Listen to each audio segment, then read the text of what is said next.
Bueno, pues vamos a hablar un poco sobre disfonía, ¿no? Antes de eso, cuéntanos un poco quién eres, a qué te dedicas y por qué hablas de disfonía. Bueno, pues yo soy Almudena, me dedico a la logopedia, pero me dedico a muchas más cosas, pero bueno, una de ellas es la logopedia.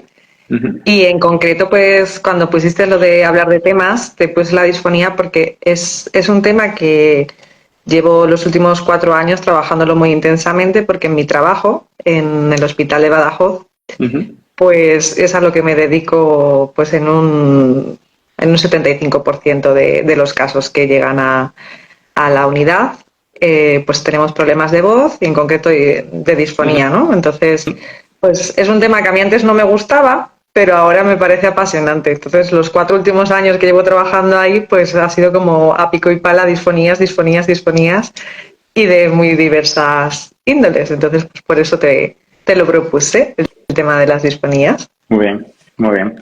Bueno, yo soy otorrinolaringólogo y la disfonía es un motivo súper frecuente de consulta. El paciente cuando viene suele contarlo mal porque dice, he estado afónico, ¿no? Y bueno, afónico no han estado disfónico. Y esa diferencia fundamental es que la afonía es la desaparición completa de la voz y la disfonía es un cambio, ¿no? Un cambio en la calidad de la voz que puede cursar, pues bueno, con distintos síntomas, ¿no? Con fatiga vocal, con sensación de voz aérea, bueno, hay como bastante variedad. Eh, ¿Cuánto colaboras en tu día a día con otorrinolaringólogo? ¿Esto es una cosa frecuente? ¿Los ves? ¿Les pones cara? Pues mira, realmente y tristemente he de decirte que no mucho. He de decirte que no mucho porque, bueno, eso también depende un poco de cómo se organiza el hospital y en concreto el servicio en el que yo trabajo es el de rehabilitación. Entonces, pues todavía no hay una organización como más transdisciplinar. Sé que a lo mejor los compañeros logopedas que sí que pertenecen a Otorrino sí que tienen un contacto más directo. Yo misma cuando he trabajado en otros hospitales, pues depende del servicio en el que he trabajado, he tenido contacto más directo o menos directo. Y también es cierto que también depende un poco de la persona, o sea, del Ujú. médico, de la accesibilidad que te da la persona y bueno, en realidad no debería de ser así, pero la realidad que yo estoy viviendo es esa. Entonces, pues depende de los otorrinos, pues tengo más acceso o menos Oh, no, no, acceso. eso.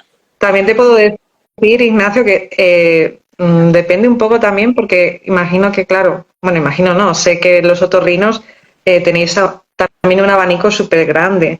Entonces, hay gente que a lo mejor se dedica más a lo mejor a vértigos o a temas de oído y entonces el tema de la voz es como más un trámite y quizá no le interese tanto. Entonces, pues la exploración que hacen a lo mejor pues es un poco más funcional Ujú. para ver si hay lesión o no y no indagan tanto pues a lo mejor en la calidad de la voz o en cualidades perceptuales o en tiempos fonatorios o cosas así. Entonces, sí que es cierto, o sea, que sí que llegan derivaciones, pero por la organización que tenemos en el hospital de otorrino pasan a la médico foniatra, que es la rehabilitadora que tiene la especialidad en Ujú. foniatría, y de ahí llegan a nosotros.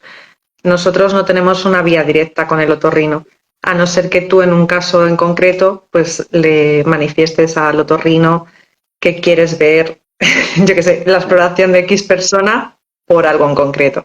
Sí, yo creo que esa es la forma que funciona en la mayoría de sitios, ¿no? Salvo otorrinos muy especializados en temas de voz o con un especial interés, ¿verdad? Que eso suele pasar. Has abierto el melón, ¿no? De los tipos de disfonía, digamos, ¿no? Has dicho efectivamente ver si hay lesión o no, una disfonía orgánica, ¿no? Que sería, bueno, pues lo más frecuente son esa presencia de pólipos y presencia de nódulos, edema de Reinke en fumadores también, ¿no? Presencia de quistes, sulcus o otras lesiones pues de tipo maligno, ¿no? O premaligno, también habitualmente en fumadores. Esas yo creo que hoy nos interesan un poco menos, ¿no? Porque ya entraríamos como a hablar en detalles de cirugía, de, bueno, sí que nos interesa mucho quizá el nódulo, ¿no? especialmente, y también un poco, ¿no?, la disfonía funcional y la disfonía psicógena, ¿no?, que entran un poco ahí en el terreno de nadie, sobre todo la psicógena un poco, ¿no? Cuéntanos, ¿cuál es tu experiencia con todo este tipo de disfonías que hemos hablado? Pues realmente esas tres que has dicho son las que más vienen a consulta. La de hiperfunción o carga vocal, que realmente es por hacer esfuerzos.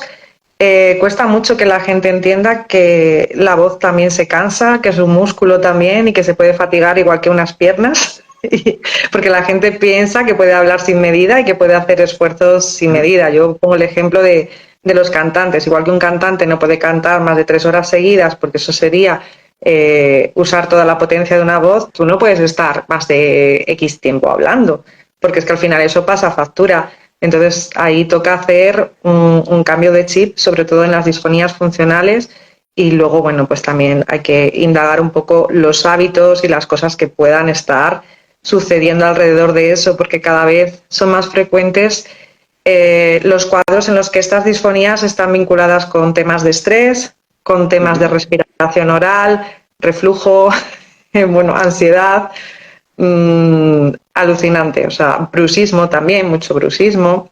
Entonces, al final es como una madeja que hay que deshacer.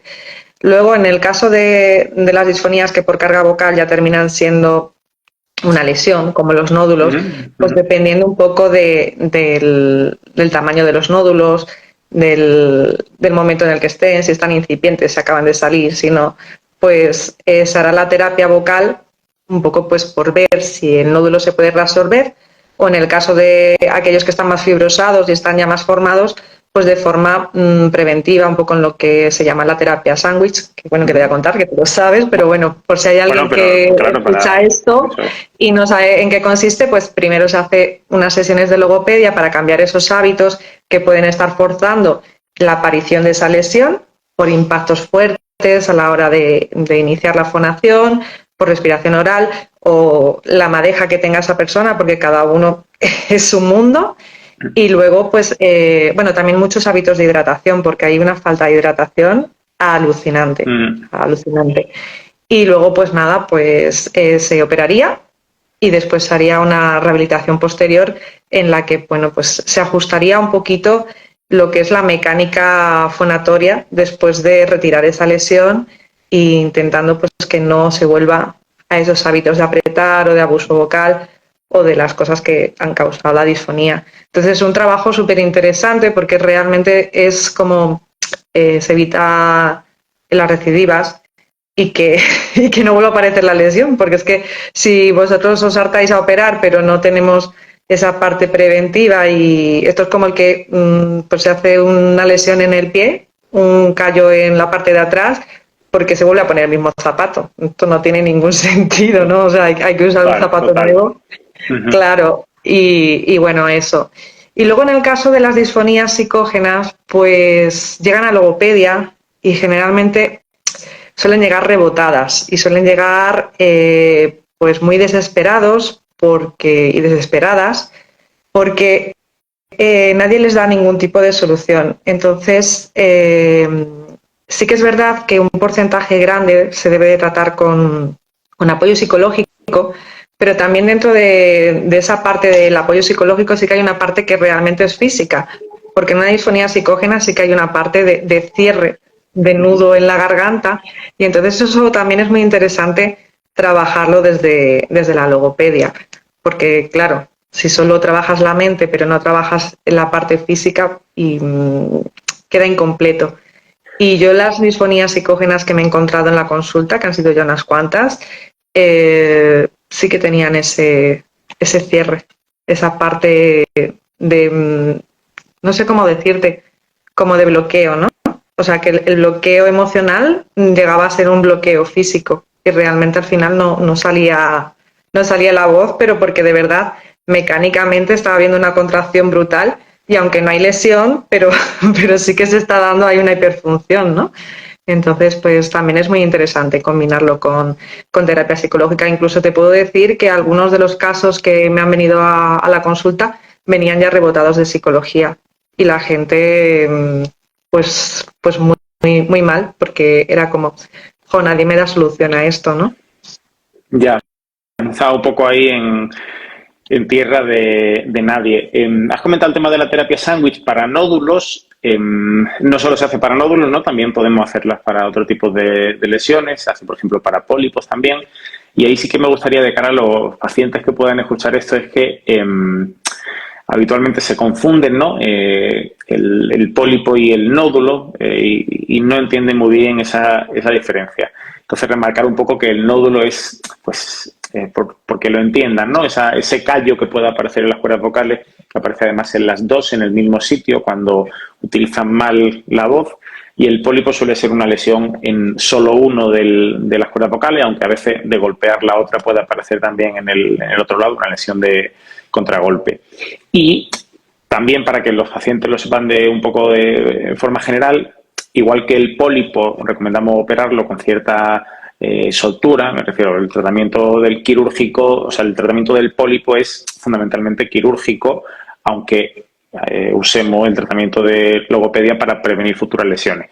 Pero el nódulo, es verdad que nos resistimos bastante a hacer cirugía de entrada. O sea, el primer tratamiento de elección en el nódulo siempre va a ser la logopedia primero, y solo cuando no responden de una forma prolongada a eso será cuando planteemos la posibilidad de una cirugía. Que con eso hay un poco como de confusión ahí, ¿no? En general, en los pacientes que tienen problemas de voz y le cuentan cosas, escuchan algo, pero como que no lo terminan de entender, ¿no? En concreto, con eso te iba a comentar que, bueno, tanto en mi experiencia personal como en la de mi mentora de voz, estamos empezando a tener casos de éxito con pólipos, o sea, que desaparecen con terapia de logopedia, y la verdad que no apostábamos mucho por ello, pero sí que es verdad que el tratamiento logopédico con lo que es exitoso sobre todo es con los nódulos, pero también se está dando éxitos terapéuticos con personas que tienen pólipos, y es algo como un poco más novedoso y que no se suele pensar, porque sí que es cierto que vamos directamente a pólipo, cirugía. Cuando llega un paciente, por ejemplo, con un diagnóstico de nódulos, que yo creo que, pues, no de las derivaciones más frecuentes, sino la más frecuente ahí con la funcional, ¿por qué fases pasa desde que llega a tu consulta hasta que se le da el alta? ¿Cuántas sesiones de rehabilitación vocal se suelen dar? ¿En qué consiste? ¿En qué tipo de ejercicios se hacen en el día a día? Preguntándote un poco en tu caso de un hospital como el que trabajas tú. Bueno, pues más o menos viene establecido un poco como un pack, ¿vale? Primero pasan por la médico-foniatra, que es la que hace la evaluación inicial, y luego nos llega a nosotros, que somos 3 logopedas. Entonces, bueno, nosotros hemos establecido que las personas tienen una primera intervención de 15 sesiones, y luego, dependiendo de la evolución, pues se puede volver a repetir el ciclo. O sea, las 15 sesiones pasan por la médico-foniatra, se le vuelve a valorar, aunque, bueno, tú ya sabes más o menos si esa persona está para alta o no. Y bueno, y dependiendo de cómo haya ido, pues se hacen otras 15 sesiones.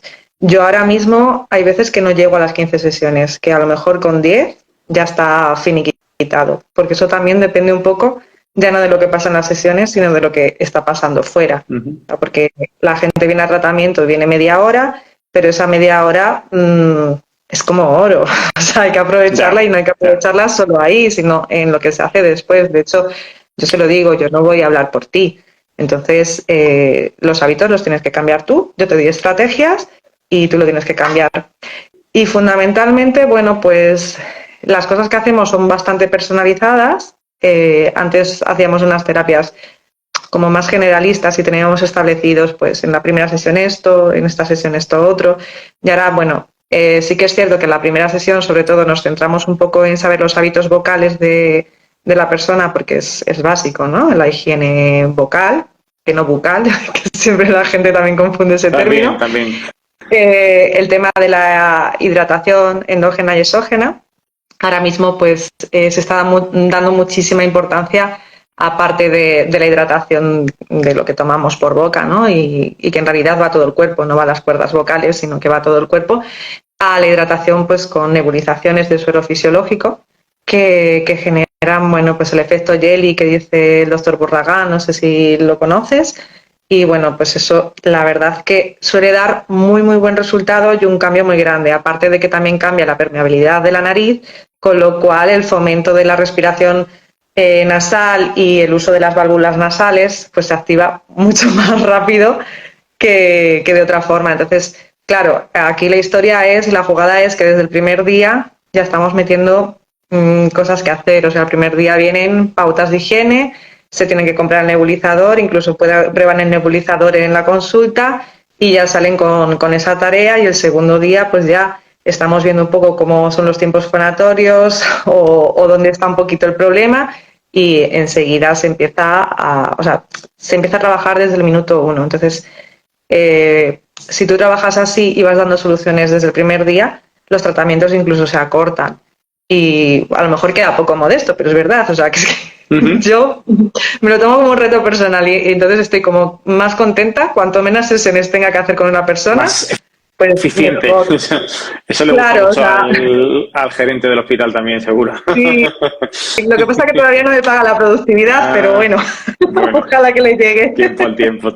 Pero sí que es verdad que eso también da un plus de motivación, porque si yo le digo a la persona, bueno, tú tienes 15 sesiones, pero si tú te implicas, a lo mejor lo haces en 10, o sea, por no ir al hospital, la gente pues pone empeño.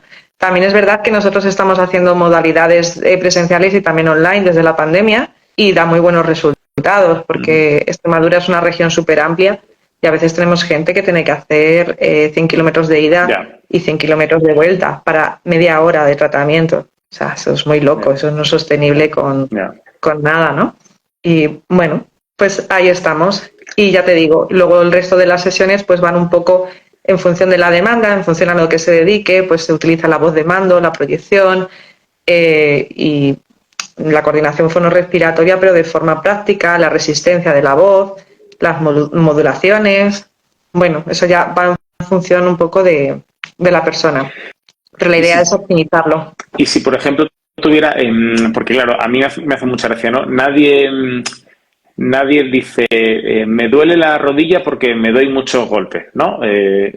Nadie llega a la consulta del traumatólogo y dice, no, es que me duele la rodilla porque me golpeo todos los días. Pero sin embargo es como que, no sé si es que los pacientes no entienden qué cosas pueden afectar a su voz y la hacen de forma repetida y luego dicen, no, es que tengo mala voz, ¿no? Entonces, ¿qué recomendaciones generales darías tú para que estos pacientes no llegaran a tener estas disfonías? O sea, ¿cómo se puede prevenir llegar a este punto? Una serie de consejos generales de salud vocal, que no vocal. Pues así como algo generalista, que tampoco estaría bien decirlo, porque lo suyo es estudiar cada caso, pues el tema de la respiración yo creo que es clave. O sea, tener una respiración nasal es clave para el tema de la voz, bueno, y para otros muchísimos temas que pueden estar en el tintero. Luego, el tema de la hidratación. O sea, la gente no se hidrata y pretende que la mucosa esté hidratada así, por ciencia infusa. Entonces, cuando tú ves esto de los hábitos con ellos, yo lo que hago es que les doy los hábitos, se los leen, y entonces les digo, ¿dónde os veis identificados? Entonces, el de la hidratación suele ser también uno de los puntos flojos. Luego también, pues, el uso de caramelos, de menta, que es como, madre mía, pero claro, está la creencia de que son súper buenos, porque es que además como los venden en la farmacia. Súper extendido, sí. Es como, no sé por qué, pero sí, todo el mundo cree que tomar caramelos de menta te refleja te relaja la garganta y te da frescor y tal. No sé qué pasa con eso. Claro, sí. Es que los venden en la farmacia, entonces ¿cómo va a ser malo si lo venden en la farmacia? Y entonces, bueno, pues te toca romper un montón de mitos, ¿no? Y desmitificar cosas. Y bueno, también venden otro tipo de drogas en la farmacia y no todas te van a sentar bien, ¿vale? Bueno, drogas, medicamentos, a ver. Llámalo como quieras. Sí. Luego también el tema del carraspeo, o sea, ese tema de la sequedad y de falta de hidratación en la mucosa, lo que hace es que los pliegues vocales se ponen más rígidos, entonces el tejido vocal tira más, y igual yo muchas veces se lo comparo a un ojo. Si tuvieras el ojo seco, te estarías rascando todo el día. Entonces, ¿por qué estás carraspeando? Y claro, la gente dice, pues no sé, es que tengo ahí un moco, tengo una flema. Bueno, pues si fuera una flema real, tendrías tos y sacarías un esputo enorme. Y sería pues muy poco agradable, pero no lo estás sacando, entonces realmente no necesitas hacer eso. Mucho Y les llevo ojo a con comparar. eso, mucho ojo con eso, que puede ser un dato de flujo faringolaringeo. Claro, eso es una cosa que no piensan. Y se lo cuenta además, y como que cuesta entender que una sensación de flema en la garganta puede tener que ver con un reflujo gastroesofágico, bueno, técnicamente bien llamado reflujo faringolaringeo, ¿no? Sí, bueno, incluso el tema del reflujo, a lo mejor sale, tú se lo cuentas en la primera sesión, porque claro, si tienen reflujo, pues yo no les doy pautas, pero les digo, tienes que observar esto, si aún así, pues teniendo una dieta mejor, comiendo menos cantidad, dejando tiempo antes de acostarte y de cambiar de posición, evitando ciertos alimentos que para ti pueden ser estos, pero tienes que observar tu propio cuerpo. La gente te dice, no, yo no tengo reflujo, y a lo mejor a la tercera o la cuarta sesión te dicen, pues ¿sabes qué?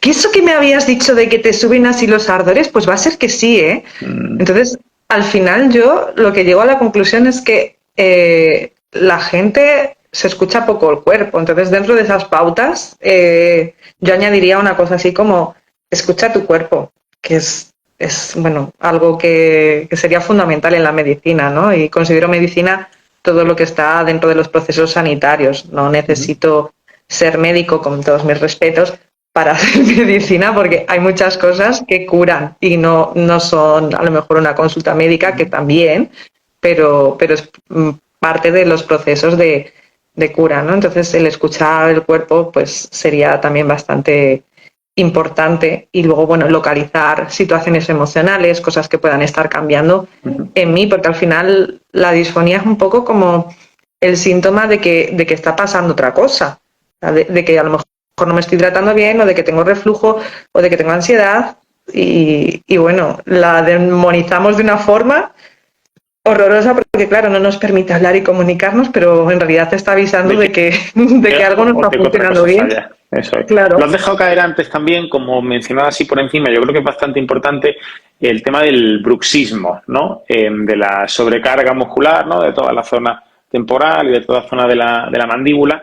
Y es bastante frecuente ver pacientes con sobrecargas musculares importantes que condicionan estas disfonías también, ¿no? Es como que se ve, es como que suele ir todo junto, ¿no? Ese reflujo, esa sensación de flema, la carraspera, la contractura, pacientes con personalidades a lo mejor muy autoexigentes, ¿no? Como muy demandantes consigo mismo, y se crea ahí como una especie de bola, y cuesta un poco salir de eso, ¿no?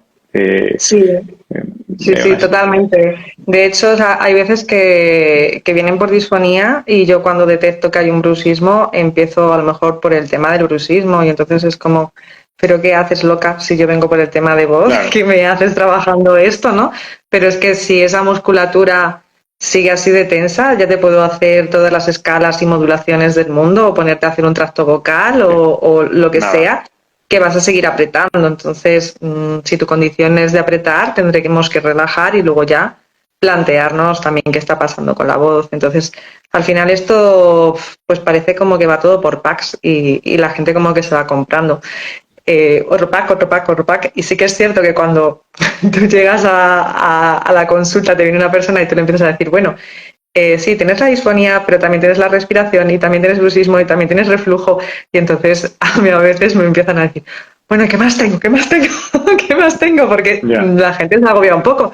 Pero yo realmente le digo, es que esto es parte de la misma historia. Lo que pasa es que no te la han contado. Solo te han contado un trocito. Entonces, yo te estoy contando toda la historia. Entonces, si queremos solucionar el problema, tenemos que abrir la mirada a todo esto que te está pasando, porque en realidad tu cuento no es solo había una vez, sino había una vez esto. El tema de la respiración, que es fundamental, efectivamente, no solo para la voz, sino para un montón de de cosas. Sería súper interesante si nos pudieras decir un par de ejercicios que podamos hacer para el tema de la respiración, ¿no? Que podamos hacer en casa, ¿no? Ejercicios sencillos que tengan que ver con el control de la respiración, pues algunos que les comenté a tus propios pacientes, ¿no? Cuéntanos ahí un par de cosas que podamos entrenar. Hombre, yo creo que ahí, lo primero, lavados nasales. Y si la gente no sabe lavarse, pues tiene un vídeo tuyo en Instagram. con estupendo. Sí, sí, del sacado de mocos, que es brillante. Entonces, primero eso, límpiate la nariz, igual que te limpias la boca, igual que te duchas, para despejar la vía nasal, y luego ya hacemos ejercicios. Y bueno, en ejercicios, pues, ¿qué te podría decir, Ignacio? Pues uno que a lo mejor es muy básico, pero es cerrar los ojos, cerrar la boca y hacer una respiración consciente y pensar, pues, casi como que haces una meditación o mindfulness.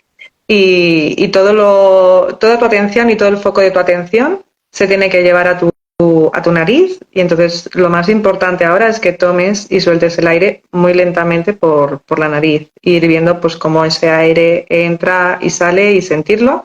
Y si vienen pensamientos de algún tipo, no juzgarlos, no pensarlos y dejarlos ahí a un lado y volver a la respiración. Y entonces intentar estar así pues 3, 4, 5 minutos en el que toda la atención pues vaya el foco a tu nariz. De esa forma pues vamos bajando el modo respiratorio, ¿no? Entonces pasamos de tener una respiración más superficial, más oralizada, sino a otro tipo de patrón un poquito más profundo, sin forzar, suave, porque si el aire entra rápido, va a salir rápido. No hace falta coger una cantidad muy grande de aire para respirar, ¿no? Entonces, pues ese tipo de respiración consciente pues sería muy importante. Y luego, bueno, pues los de válvulas nasales, de me tapo y respiro por una, me tapo, respiro por otra, aunque realmente eso serían como generalidades, perdón, y lo suyo sería ver en concreto al paciente, pero realmente, o sea, tampoco difiere mucho de a lo mejor lo que se puede hacer en una clase de yoga. Lo que pasa es que en realidad el problema es que la gente en realidad es que no se para a hacer esa respiración y no se para como a disfrutarla, ¿no? Es como el que come todo de golpe sin masticar, pues la respiración igual, es como, venga, lo que sea, todo para adentro, ¿no? Entonces es parar ahí un poquito. Hay unas pautas, ¿no?, que dicen que sería como 4-4-4, ¿no? Coger el aire en 4 segundos, aguantarlo 4 segundos y echarlo 4 segundos luego. Hay otras pautas así un poco distintas. Entonces, lo que la gente no entiende es que al final el aire, cuando lo respiramos, pasa por el mismo sitio en el que están las cuerdas vocales, ¿no? Que es a través de la laringe y de la tráquea que llega luego. Entonces, si no gestionas bien esa coordinación de la respiración y de hablar, probablemente te agote y te fatigues más. Y esa es como la importancia, explicado de forma como muy superficial, de todo esto. Pero es que hay veces que esos conceptos, ¿no?, como para nosotros son como súper evidentes, pero el paciente no lo entiende y pueden pensar que le están contando unas cosas que no tienen nada que ver con su problema.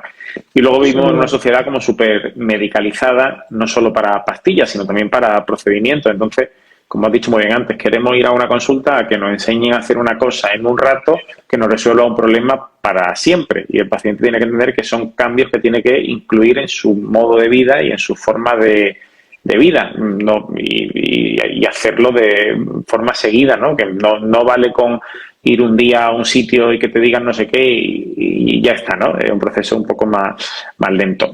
Y luego es verdad que hay algunos casos no paradójicos en los que pacientes que son o que están muy comprometidos con la calidad de su voz, esto yo creo que pasa sobre todo, lo hablaba el otro día con unos compañeros tuyos, esto pasa sobre todo en cantantes, ¿no? Profesionales o bien amateurs que tengan como mucho compromiso con su voz, y es que cuanto más intentan cuidar su voz, casi que peor, ¿no? Y es porque muchas veces terminan como sobrecargándola más, precisamente de tener tanto cuidado en intentar no tener reflujo, en intentar estar perfectos para el día que cantan, ¿no? Es como muchas veces es difícil salir de ese círculo vicioso, ¿no? No sé si esto lo ves tú en tu consulta, en tu día a día también, ¿no? Sí, en realidad es que, o sea, aunque parezca que es una contradicción, la gente viene a la consulta intentando controlar la voz y lo que tiene que hacer es dejar de controlarla tanto. O sea, dejar de apretar, dejar de controlar tanto tiempos de inspiración, de expiración y darle un poquito más de libertad, hacerlo todo más suave, más naturalizado. Y entonces, de esa forma es como que fluye. Como que fluye, porque bueno, pues cambias la forma de aproximar los pliegues, la forma de expulsar el aire. Una cosa, por ejemplo, que actualmente está cambiando un poco el paradigma es con esto de la respiración, ¿no? Es cambiar eso de los tiempos fonatorios, porque en realidad, o sea, la gente viene y dice, es que no sé respirar, es que tengo que aprender, es que tengo que hacer el tengo este que le entra a la gente. Y en realidad no, es mucho más sencillo. O sea, tú lo que tienes que controlar es la forma en la que sale el aire, el no impactar, el no hacer el bruto cuando eso está saliendo. Entonces, no es que cojas mucho, es que hago cuando sale. Entonces, claro, cuando le empiezas a hablar de ese otro tipo de cosas, a muchos les explota un poco la cabeza. Y luego en pacientes o bueno, personas que se dedican más a la voz de forma profesional, también hay que cambiar muchos paradigmas porque muchas veces el problema que tienen a lo mejor no es tanto en la voz cantada, sino en la voz hablada, que hacen el abuso vocal en la hablada. Entonces, pues hay muchas variables que tener en cuenta, porque quizá a lo mejor en una voz cantada están estupendos y en la hablada no. O a lo mejor el abuso vocal se da en que pues no hay tanta flexibilidad de los pliegues vocales, intenta llegar a frecuencias súper altas, entonces hacen mucho el bruto y no están identificando que se están haciendo daño y están ahí rasgando la voz y es como, bueno, vamos a terminar aquí todos como Joaquín Sabina. Total, ¿no? Total. Que a veces queda bien, pero mantenerlo todo el día es complicado. Bueno, y si las letras van bien y eres un poeta como él, pues no está tan mal, pero si eres profesor pero no todo el mundo vive de las letras. Está fastidiado. Vale, es verdad que tú, por ejemplo, cuando te llegan los pacientes a tu consulta vienen filtrados, digamos, ¿no? Ya han sido valorados por un otorrino, por un rehabilitador. Pero ¿cuándo dirías que alguien tiene que preocuparse cuando cambia su voz? O sea, ¿cuándo preocuparnos ante una disfonía? Porque podría haber algo ahí que nos preocupa. ¿Ves pacientes que luego resulta que había ahí una cosa que no hemos comido o no suele pasarte eso? Sí. Ahí llega de todo. Variedad, llega de ¿no? todo, pero bueno. Variedad. Hay de todo como en la vida, además de que nos llega de todo, o sea, cosas muy peculiares, muy raras. Desde, yo que sé, una cosa que estoy viendo ahora es una subluxación del aritenoides, o sea, es como muy loco, que yo decía, bueno, espérate tú, ¿esto se puede subluxar? No, pues sí. No es tan raro, ¿eh? No es tan raro, ¿eh? Yo no había visto ninguna, Se ve con relativa entre comillas, frecuencia, sí. muy relativa. Ajá. Pero bueno, a lo que me habías dicho, yo lo que le diría a la gente es disfonías de más de 10 días, hay que ir al otorrino. Continuada, eso, ¿no? Sobre todo si fumas y encima bebes, ¿no? Sobre todo esas son... Sí. Fumador, bebedor, 10 días de disfonía, pide rápido una consulta al otorrino. Esa es la recomendación general súper clara. Y aunque no fumes y aunque no bebas. Aunque o sea, no ahora fume después... y no bebes, pero si encima fuma y bebe, sí. Más todavía. Sí. Pero, por ejemplo, después del COVID, o sea, yo también les digo mucha atención a esas toses que no se curan y a que sigo tosiendo y la disfonía sigue más de 10 días y sigue más de 20 días, o a lo mejor me curo, pero es que a los 20 días vuelvo otra vez a quedarme sin voz. Entonces, disfonías de repetición, disfonías de más de 10 días, hay que ir a ver qué está pasando en mis cuerdas vocales, porque es que si a ti te picara el ojo, tú no lo dudarías, o sea, irías a que te viera el oftalmólogo. Claro. ¿Por qué no vamos al otorrino? Porque no lo estoy viendo, ¿no? Entonces, pero es que, aunque tú no lo estés viendo, eso está dentro de ti. Si a ti te doliera el estómago y te duele, irías directamente al de digestivo. Entonces, claro, aquí también hay una parte como de pedagogía social y que todavía nos falta hacer. De educación poblacional, ¿no? Casi eso. Sí. Justo. Muchas veces nos pasamos con algunas cosas y nos quedamos cortas con otras que pueden ser importantes. Así un poco para cerrar, ¿cuándo ir al logopeda? ¿no? Una pregunta ahí un poco, es como hay gente a la que le cuesta primero porque no entiende qué es el logopeda y no entiende qué hace, ¿no? ¿Cuándo debemos ir al logopeda? Pues cuando esas disfonías duran más de 10 días, habría que ir al logopeda, pero previo habría que ir al otorrino porque tampoco podemos trabajar a ciegas, entonces hay que ver si hay una lesión o no. Entonces, si hay lesión, pues trabajamos ya con un diagnóstico y si no hay lesión, pues hay que ir al logopeda porque esa carga vocal o eso que te esté pasando hay que modificarlo, ¿no? Entonces, un poco la misma pauta, disfonías de más de 10 días y que se estén repitiendo, pues otorrino, logopeda. Y entonces ahí solucionamos la historia y nos olvidamos, porque es que si no, esto es como una bola de nieve que cada vez va más, a más, a más y solo crece.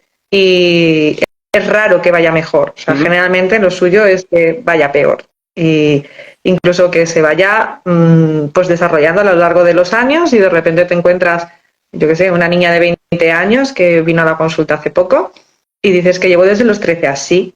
¿Y cómo puede ser que he ido 3 veces al otorrino y nunca me has dicho que tuviera que ir al logopeda? Ya. Y entonces, claro, y a la pobre chica, pues, bueno, pues la escocía el tema, ¿no? Porque es como no me han orientado bien, entonces, pues quizá eso. Sí que es verdad que, bueno, a veces pues se considera que a lo mejor haciendo un poco de reposo sería suficiente, pero yo creo que ahí hay una parte también preventiva que se debería de fomentar. ¿Crees que hay algunos profesionales de la voz y los que más se me ocurren, ¿no? Son cantantes o son, por ejemplo, profesores, ¿no? Que también son pacientes súper frecuentes en nuestras consultas. ¿Deberían ir al logopeda de forma periódica o deberían tener algún control por vuestra parte? O sea, ¿deberían tener un especial cuidado estas personas? Yo creo que una persona que se dedique a una profesión que tenga una implicación grande con la voz, lo primero, bueno, debería testear un poco si tiene problemas de voz o no. Y si hay un problema de voz, evidentemente debería de ir primero a ver si hay lesiones o no. Luego, el hecho de ir al logopeda en tema de maestros, quizá no lo veo tan complicado si no hay una lesión o hay un problema. Yo ahí diría que casi que no, a no ser, bueno, que la dinámica de esa persona pues sea tener unos hábitos que sí que le lleven a la patología, y en ese caso a lo mejor sí que sería interesante pues cada cierto tiempo hacer un recuerdo terapéutico y bueno, y ponerle otra vez normas y cosas, incluso revalorar, porque a lo mejor las necesidades que has tenido un año no son las mismas que tienes otro, porque tus condiciones han podido cambiar, ¿no? La condición de la persona cambia. Y en el caso de cantantes, yo creo que ahí sí que sería interesante trabajar con logopeda, todo el tema pues de fonación, e incluso, bueno, hay logopedas que sí que están muy especializados en tema de voz, de potencialidad, sí, y hablan más casi de entrenamiento de voz, que puede ir como muy parejo y muy lineal a lo que puede ser un profesor de canto, un vocal coach, pero sí que es cierto que ahí la diferencia está en que nosotros siempre vamos a tener un poco la visión sanitaria y más de cuidado que a lo mejor estas otras personas que se dedican más simplemente al tema pedagógico, que no digo yo que no tengan cuidado, que yo conozco gente que pues es muy resolutiva y tiene mucha prudencia, pero sí que es cierto, bueno, pues que el tema de que sea un logopeda y no sea otro profesional le da ahí un matiz de un poquito más de cuidado, de prevención. Eso que has dicho está bien, ¿no? Porque o sea, no todos los logopedas se dedican exactamente a lo mismo, ¿no? Y no todos los ámbitos son iguales. Muchas veces llega a la consulta pacientes que me dicen, no, yo es que canto en el coro de no sé dónde y quiero que me haga un logopeda para mejorar mi técnica vocal. Ya, pero en la consulta del hospital este no es el sitio. No, mándame a logopeda. No, tienes que buscar un logopeda especializado en voz cantada que te ayude con esto. Y quizá este no sea el sitio para esto si no tienes una disfonía en tu día a día. Eso también pasa, ¿no? Estamos en un extremo o estamos en el otro. Parece como que no hay punto medio. Totalmente. Incluso dentro de la logopedia, sabes que hay tantas ramas que incluso te puedo decir que dentro de la rama de la voz habría pues muchas subramas. O sea, hay gente que se dedica más, pues eso, pues a la voz cantada o voz más profesional, gente que se dedica más al tema funcional de una disfonía pues de voz hablada, aunque sí que se toque algunos aspectos de la voz cantada. Entonces, al final, no sé, habría que contar con muchos logopedas porque hay muchas cosas diferentes a las que derivar y por desgracia no podemos ser especialistas en todo, ¿no? Entonces, claro, hay algunas personas, yo por ejemplo, pues sí que es verdad que tengo un abanico amplio en lo que tengo que hacer porque en la consulta del hospital pues me toca hacer diferentes cosas, ¿no? Pero eso no suele ser la realidad y cuesta mucho mantener el nivel alto de todas las cosas que estás tratando. Entonces, yo por ejemplo intento cerrar a lo que me voy dedicando y hay cosas que ya le he pedido a la foniatra no tenerlas que ver, pues para que mis neuronas se puedan enfocar a cosas más concretas, sí. sí. Bueno, ¿alguna cosa más que se haya quedado en el tintero que te gustaría comentar o que pudiéramos añadir así que pienses que sea interesante? Bueno, pues a mí me gustaría preguntarte un poco, pues, ¿qué criterios utilizas tú cuando haces un diagnóstico de voz? Aunque he percibido que a lo mejor quizás no es lo que más te emocione, pero bueno, no lo sé, igual estoy juzgando sin saber, pero Sí, dime. ¿Qué criterios utilizas tú pues para enviar a rehabilitación logopédica? Claro, yo trabajo yo trabajo en un servicio que está bastante compartimentalizado, ¿no? Es decir, tenemos como secciones muy específicas y rehabilitadores también que se dedican como de forma específica a esa patología. Entonces yo tengo un perfil de otorrino un poco más general, digamos, y yo veo, las disfonías que vienen a mí, por ejemplo, no han sido filtradas antes. Yo me encargo un poco de filtrarlas, por ejemplo, ¿no? Las que llegan a mí, pues tenemos una variedad, por ejemplo, ¿no? Pues como hemos comentado, de diagnósticos que son relativamente sencillos, ¿no? Que se pueden ver de una forma rápida, como pueden ser unos nódulos, como pueden ser unos pólipos, un edema de Reinke llamativo o bien otras lesiones, ¿no? ¿Qué pasa cuando tenemos disfonías que no tienen lesiones y que claramente tampoco se ven funcionales o que se ven claramente funcionales? Me refiero, pues, por ejemplo, que cuando fonan dejan un hiato como muy importante o tienen una tensión supraglótica muy marcada o tienen muchos datos de reflujo, pero además parece que hay alguna cosa más. Entonces ahí una exploración con una fibrolaringoscopia se nos queda corta, ¿no? Ahí es verdad que no llegamos a verlo todo y hoy en día afortunadamente pues tenemos otras herramientas como son el fibrolaringoscopio con chip, ¿no? O la estroboscopia, ¿no? Que digamos lo que se ha utilizado más durante años. Y tenemos compañeros que están súper especializados en este tema, ¿no? Y salvo que veamos que sea una funcional, que sea más o menos clara, es verdad que pasan primero por la consulta de estos compañeros que hacen una estroboscopia, valoran la movilidad de la onda mucosa, hacen un registro cuando hace falta y un poco hacen pues todo eso que me decías tú, ¿no? Pues se pasan una serie de test para valorar la calidad de la voz percibida por el paciente, que es súper útil para nosotros, los tiempos de fonación, cuánto dura, cuándo se fatigan, pues todas estas cosas pasan, digamos, exactamente a una consulta que es como más específica. Eso es. Y en el caso, yo trabajo con dos compañeros que se dedican a esto y ellos tienen sesiones específicas con los logopedas del centro, por ejemplo. Entonces, una vez, me parece, no sé si es cada 15 días o cada 3 semanas, se juntan con los logopedas y, bueno, pues un poco lo que tú comentabas, ¿no? Pues todos esos casos un poquito más complejos, más difíciles, se revisan, se repasan. Yo tengo una suerte tremenda porque yo tengo estos compañeros, pero esto no pasa en todos los servicios de otorrino. La tendencia es a que pase y poco a poco está pasando más.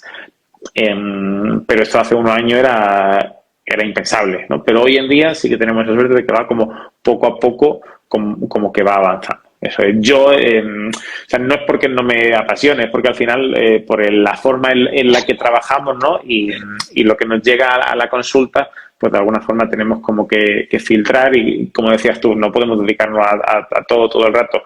pero otorrinos con mi perfil, ¿no? De un poco de otorrino más general, ven montones y montones de disfonía en su día a día. ¿Qué pasa? Que si no tiene una estroboscopia o no tiene un fibro con chip, o pues no tiene estas cosas, están limitados y a veces se saltan esas cositas. Efectivamente hay otras herramientas que tenemos que las puede usar todo el mundo, como un test de calidad de voz percibida, por ejemplo, ¿no? Eso...